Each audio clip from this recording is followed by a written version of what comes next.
AC চালানোর কারণে যে পানিটা বের হয়, এই পানিটা পাক না নাপাক? এই পানি যদি শরীরের মধ্যে লাগে, তাহলে শরীর নাপাক হয়ে যাবে কিনা? অথবা এই পানি দ্বারা ওযু গোসল করা যাবে কিনা? করলে পবিত্র হবে কিনা?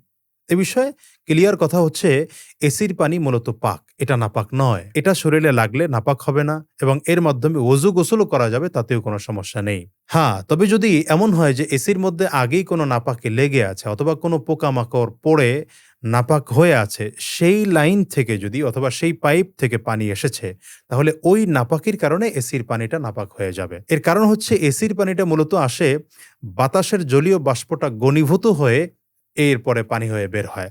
এজন্যে এই পানিটা নাপাক নয়। কারণ পানির আসল হচ্ছে পানি পাক। তবে যদি পানির ৩ টি গুণ নষ্ট হয়ে যায়, যেমন পানির স্বাদ যদি নষ্ট হয়, অথবা পানির রং যদি পরিবর্তন হয়, অথবা পানির গন্ধ যদি পরিবর্তন হয়, তাহলে এই পানিকে নাপাক বলা হয়। তবে মনে রাখবেন, এসির পানির মধ্যে যেহেতু এ জাতীয় কোনো বিষয় পাওয়া যায় না, এজন্য এসির পানিটা পাক।